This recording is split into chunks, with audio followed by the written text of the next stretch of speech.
Hello students, welcome to our channel Learn to Explore. So I welcome you here and I hope you are liking our content. So guys, please don't forget to like, share and subscribe to our channel. So today we are going to continue the chapter French Revolution. This is class 9th history chapter and we have already taken some classes on the same chapter. So I'll take a quick revision what we have already covered in the last classes. Then we will continue forward. Okay.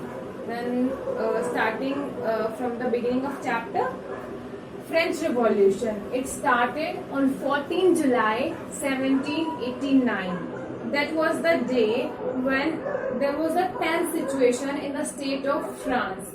Louis XVI was the king at the same time, and during 18th century, France society was divided into three estates. You must know that three estates were clergy, nobility, and working class. So whole society was divided into these three estates: clergy, nobility, and working class. तो क्या था, समाज तीन states में विभाजित था, clergy, nobility और working class. तो ये जो थ्री एस्टेट्स थे, इनका डिवीजन कुछ इस तरह से था कि जितने भी टैक्स होते थे राज्य में वो सिर्फ और सिर्फ थर्ड क्लास या थर्ड एस्टेट यानी वर्किंग क्लास को ही पे करने पड़ते थे, जबकि क्लर्जी और नोबिलिटी इन दोनों ही वर्गों के लोगों को बचपन से ही कुछ विशेष अधिकार, फ्यूडल प्रिविलेजेस प्राप्त थे. इन्हें कुछ एक्स्ट्रा बेनिफिट्स प्राप्त थे. क्यों? क्योंकि ये क्लर्जी और नोबिलिटी फैमिलीज में पैदा हुए थे. उन्होंने इसके लिए कुछ अलग से अचीव नहीं किया था, बल्कि they are based on their ascribed status.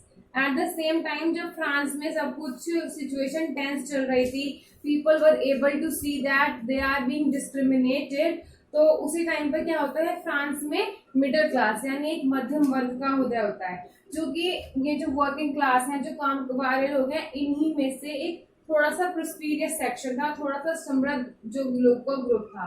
वो लोग क्या चाहते थे सरकार से? Freedom, equal laws and opportunities for everyone. वो चाहते थे सभी को समानता का अधिकार हो, स्वतंत्रता का अधिकार हो, और बाकी सभी अधिकार जो इन लोगों को दिए गए हैं, क्लर्जी और नोबिलिटी को, उनको भी दिए जाएं और उन्हें पॉलिटिकल राइट्स भी दिए जाएं. ओके, तो इसी टाइम पे फ्रांस में रिवॉल्यूशन स्टार्ट होता है. और उसके बाद क्या होता है कि जो उस टाइम पे लुई 16 वाज द किंग, तो वो एक दिन एस्टेट जनरल की मीटिंग बुलाते हैं, जिसमें कि ये फैसला लेना था कि फ्रांस में जो टैक्स इम्पोज किए गए हैं उसे इंक्रीज करना है. उसके लिए किंग अकेले फैसला नहीं ले सकते थे, उन्होंने एस्टेट जनरल की मीटिंग बुलानी पड़ती थी. एस्टेट जनरल में तीनों ही ग्रुप्स के लोगों को रिप्रेजेंट किया जाता था. तीनों ही एस्टेट ग्रुप्स के रिप्रेजेंटेटिव्स आते थे और हर ग्रुप के पास एक वोट होता था. लेकिन इस चीज का विरोध किया थर्ड एस्टेट ग्रुप मेंबर ने, वर्किंग क्लास ग्रुप के जो मेंबर्स थे, और उन्होंने कहा कि असेंबली में एज अ होल वोटिंग होनी चाहिए और सब each and every person must have a vote. इस बात को लुई 16 ने मानने से मना कर दिया. तो उन लोगों ने प्रोटेस्ट किया और विद्रोह स्टार्ट कर दिया. तो उन लोगों की क्या डिमांड्स थी कि फ्रांस में जो ये मोनार्की है, एक राजा का जो रूल है, उसे खत्म कर दिया जाना चाहिए और एक कॉन्स्टिट्यूशनल बेस्ड रूल आना चाहिए. अल्टीमेटली जो उन्होंने अपनी ये मूवमेंट स्टार्ट की उसमें वो सफल हुए और फ्रांस में ड्यूरिंग 1791 एक कॉन्स्टिट्यूशन का ड्राफ्ट तैयार हो गया, जिसे लुई 16 को भी मानना पड़ा. तो इस जो नया कॉन्स्टिट्यूशनल ड्राफ्ट था, इसने क्या किया, फ्रांस में शक्तियों का बंटवारा कर दिया. It designated powers, it distributed power between three institutions like legislature, executive and judicial. जैसे कि हमारे भारत में भी है, कार्यपालिका, विधायिका और न्यायपालिका के बीच शक्तियों का बंटवारा है.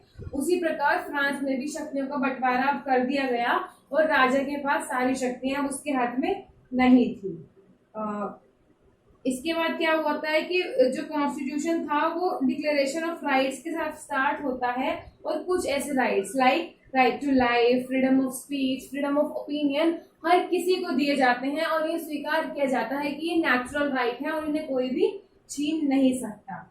अब जो पावर थी आफ्टर कॉन्स्टिट्यूशन आने के बाद इनडायरेक्टली नेशनल असेंबली के पास थी, ना कि राजा के पास.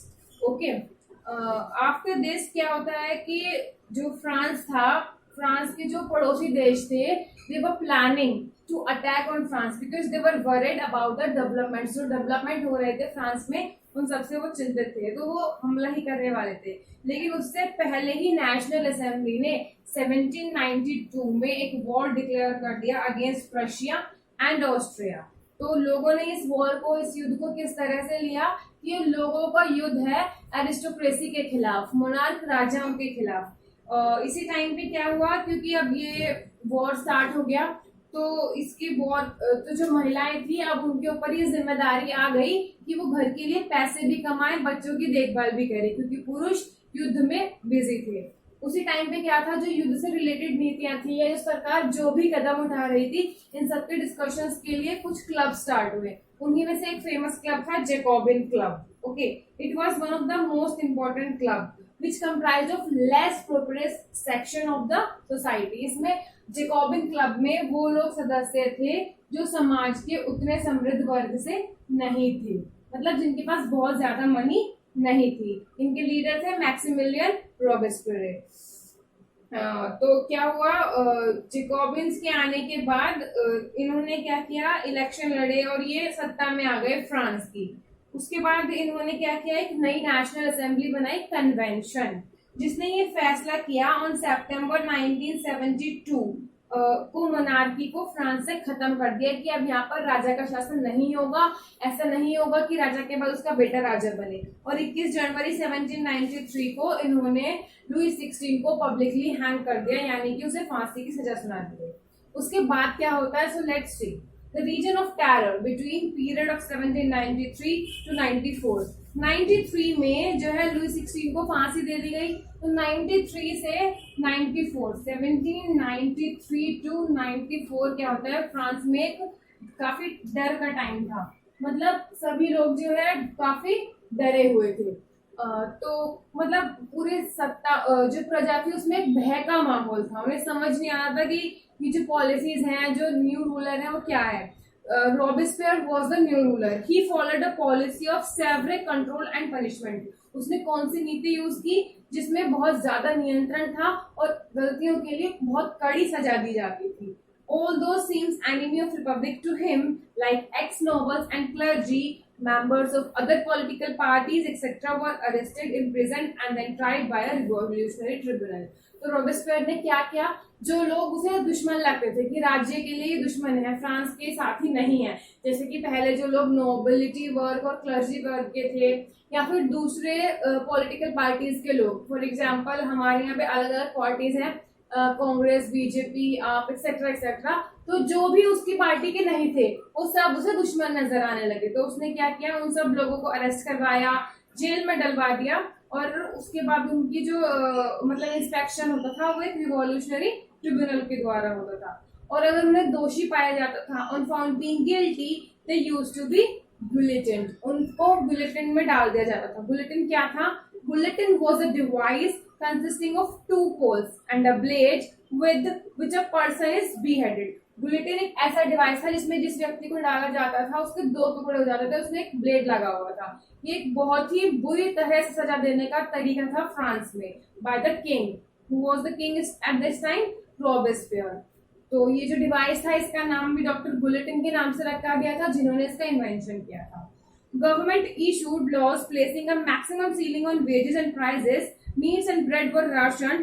Peasants were forced to transport their grain to the cities and sell it at prices fixed by government। तो गवर्नमेंट ने एक मैक्सिमम सीलिंग लगा दी, मतलब एक लिमिट फिक्स कर दी कि इससे ज्यादा किसी को भी वेजेस नहीं मिलेंगे काम करने के, और ना ही किसी भी कमोडिटी का या किसी भी वस्तु का प्राइस इससे ज्यादा बढ़ेगा।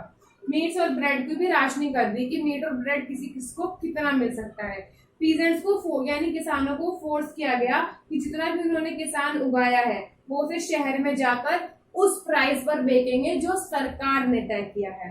एक्सपेंसिव व्हाइट फ्लोर यानी जो मैदा होता था उसे उस पर रोक लगा दी गई, और सभी के लिए ये कंपलसरी किया गया कि वो क्या खाएंगे, पेन डी एगलाइट, this is a French word, इसका मतलब होता है इक्वालिटी ब्रेड, सभी लोगों को सेम ब्रेड ही खाने हैं। Equality was also sought to be practice through forms of speech and address. Equality लाने के लिए ये सब सरकार के कदम थे, और उन्होंने क्या कहा ये इक्वालिटी ना हमारे पूरे समाज में होनी चाहिए, इसके लिए कुछ स्पीचेस भी होती थी. Instead of sir and madam, the Frenchman and women were henceforth now to be called as citoyen and citoyenne. अब फ्रांस में किसी भी महिला या पुरुष को सर या मदाम न कहकर सिटोयन और सिटोयनी कहा जाने लगा. Churches were shut down and their buildings converted into barracks और ऑफिसेज. चर्चेस या तो बंद कर दिए गए या उन बिल्डिंग्स को सरकारी ऑफिसों की तरह यूज किया जाने लगा. Robespierre pursued his policies so relentlessly that even his supporters began to demand moderation. तो रॉबेस्पियर की जो पॉलिसीज थी वो इतनी कठिन, इतनी जटिल थी कि जो उसके साथ ही थे, मतलब जो लोग स्टार्टिंग से उसे सपोर्ट कर रहे थे, वो भी अब ये डिमांड करने लगे कि इसमें थोड़ी ढील देनी चाहिए, थोड़ा चेंज होना चाहिए. Finally, he was convicted by a court in July 1974 and arrested and on next day sent to guillotine. तो 1974 में क्या हुआ, उसको कन्विक्ट कर लिया गया, उसको मतलब पकड़ लिया गया, काइंड ऑफ अरेस्ट कर लिया गया और अगले ही दिन उसे भी गुलेटिन में डाल दिया गया, मतलब उसे भी मौत की सजा सुना दी गई. A directory rules France. After fall of Jacobin government, तो ये रॉबेस्पियर राजा बने थे अब फ्रांस के. रॉबेस्पियर तो अब ये क्या थे, ये जेकोबिन क्लब के थे, जेकोबिन क्लब से थे.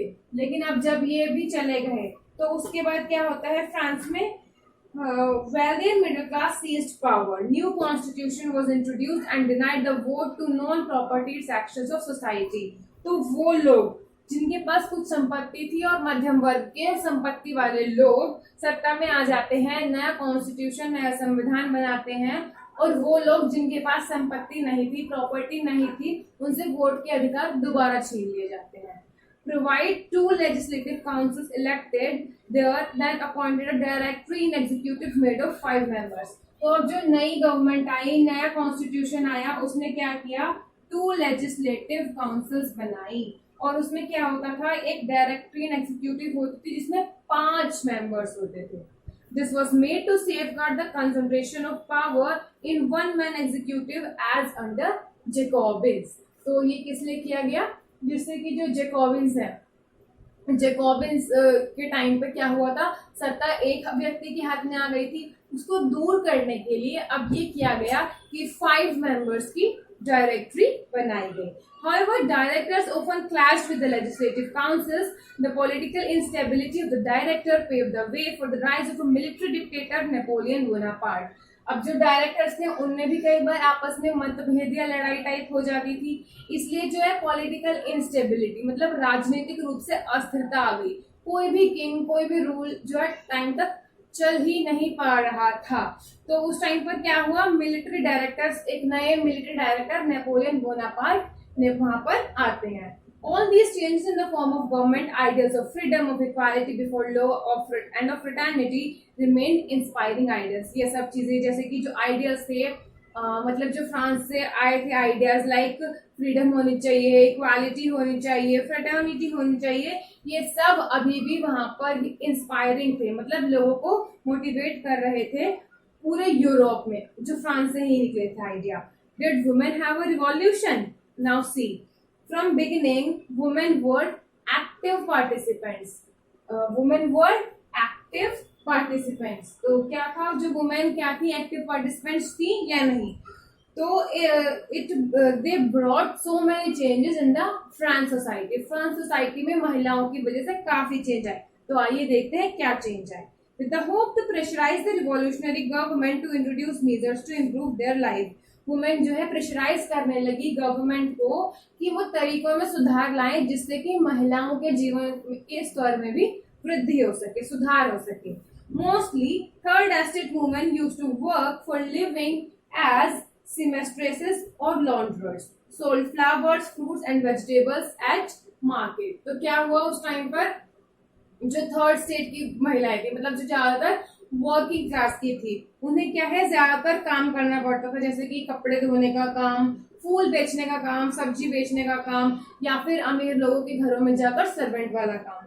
The most of them don't had access to education और जॉब ट्रेनिंग. ज्यादातर लोगों के पास एक्सेस ऑफ एजुकेशन नहीं था, मतलब उन्हें पढ़ाई का अधिकार नहीं था और ना ही उन्हें जॉब ट्रेनिंग मिली थी. ओनली डॉटर्स ऑफ नोबल और wealthier families of Third, only families of third estate could stay at a convent, after which the marriage were arranged by their families. सिर्फ नोबल परिवार की जो बेटियां थी या फिर जो अमीर लोग थे उनके परिवारों की जो बेटियां थी वो कॉन्वेंट में जाकर पढ़ सकती थी और उसके बाद उनकी फैमिली द्वारा अरेंज मैरिज कर दी जाती थी. Working women had also take care of the family, cook, fetch water, queue up for bread and look after the children. Working womens को ये सारे काम करने पड़ते थे, घर के लिए खाना बनाना, बच्चों का ध्यान रखना, ब्रेड के लिए लाइन में लगना, जैसे कि अभी भी करना पड़ता है. काइंड ऑफ ड्यूअल रिस्पॉन्सिबिलिटी उनके ऊपर दोहरा बोझ आ गया.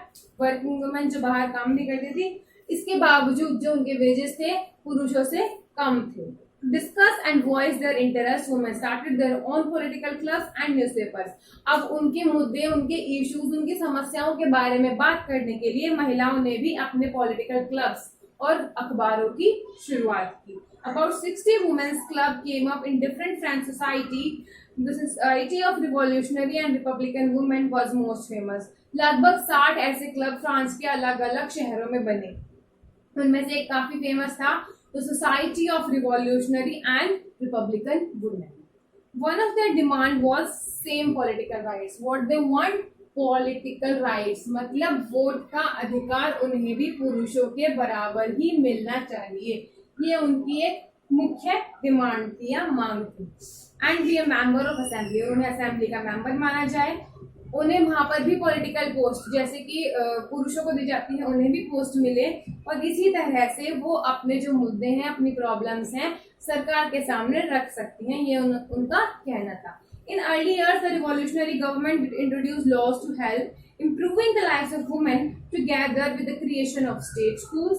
Schooling made compulsory for girls and they can't be forced to marry. तो इसके लिए रिवॉल्यूशनरी गवर्नमेंट ने कुछ लॉज इंट्रोड्यूस किए, जैसे कि लड़कियों के लिए कुछ स्टेट्स, राज्य के स्कूल्स बनाए और सभी के लिए पढ़ना कंपलसरी कर दिया. और ये रूल बनाया कि अब कोई भी फैमिली मेंबर उन्हें शादी के लिए जबरदस्ती नहीं कर सकता है. Marriage was made into a contract entered into freely and registered under civil law. Civil law बना दिया गया कि जो मैरिज है वो अपनी मर्जी से ही कर सकती है लड़कियां और उन्हें कोई भी फोर्स नहीं कर सकता. Divorce made legal and anybody can apply for it. Divorce को भी लीगल स्टेटस मिल गया कि डाइवोर्स लीगल है और उसके लिए अब केवल पुरुष ही नहीं बल्कि महिलाएं भी अप्लाई कर सकती हैं in case they want. Women could now train for jobs, could become artist और रन स्मॉल बिजनेसेस. महिलाओं को भी अब जॉब्स की ट्रेनिंग मिलने लगी, वो भी अब आर्टिस्ट बन सकती थी और छोटा मोटा बिजनेस या लघु उद्योग जिसे हम कहते हैं इंडिया में, ऐसी चीजें वो स्टार्ट कर सकती थी. ये सब फ्रीडम उन्हें दे दी गई. Women struggle for political rights still continue. लेकिन जो उनकी डिमांड थी पॉलिटिकल राइट्स की वो अभी भी पूरी नहीं हुई थी और उसके लिए अभी भी वो संघर्ष कर रही थी. During the region of terror, मतलब जो ये डर का टाइम चल रहा था after hang of Louis 16, the new government ordered closure of women's club and ban their political activity. नई सरकार ने क्या किया, वुमेन की जो पॉलिटिकल क्लब्स थे, जैसे कि जो वुमेन्स ने पॉलिटिकल क्लब्स बनाए थे उन पर बैन लगा दिया और उनके ऐसे काम जो पॉलिटिकल उद्देश्य से करती थी, राजनीतिक उद्देश्य से, उन्हें बैन कर दिया. Many women arrested and a number of them executed. बहुत सारी महिलाओं को अरेस्ट कर लिया गया, गिरफ्तार कर लिया गया और कुछ को तो एग्जीक्यूट यानी कि फांसी भी दे दी गई. Movement for voting rights and equal wages continued through the next 200 years in many countries of the world. तो जो ये वोटिंग राइट्स या पॉलिटिकल राइट्स की जो डिमांड थी ये अगले 200 सालों तक चलती ही रही पूरे संसार में, पूरे विश्व में. Fight carried out through an international suffrage movement during 19th and 20th century. International suffrage movement मतलब अंतरराष्ट्रीय स्तर पर ये मूवमेंट, सफराज मूवमेंट स्टार्ट हुई जिनकी डिमांड थी वुमेन को भी equal political and voting rights दिए जाएं. Example of political activities of French women during revolutionary years was kept alive as inspiring memory, and finally in 1946, when in 1946 France women got the right to vote. जो काम के लिए वो 200 सालों से लड़ रही थी, फाइनली 200 साल के बाद फ्रांस की वुमेन्स सिर्फ अपने लिए ही नहीं लड़ रही थी बल्कि अंतरराष्ट्रीय स्तर पर अन्य देशों को, पूरे यूरोप को, सभी को इंस्पायर कर रही थी, मोटिवेट कर रही थी कि उन्हें अपने हक के लिए लड़ना है. फाइनली 1946 में उन्हें कहीं जाकर पुरुषों के बराबर वोटिंग एंड पॉलिटिकल राइट्स मिलते हैं फ्रांस में. So this is done till here, and I have made all of these things from your NCERT book. In case you have any confusion or doubt, you can refer to it, and in case you have anything to ask, any query, any complaint, you can ask me. So please feel free to ask. From here we will continue in the next class. So till then, keep revising, stay safe. Thank you.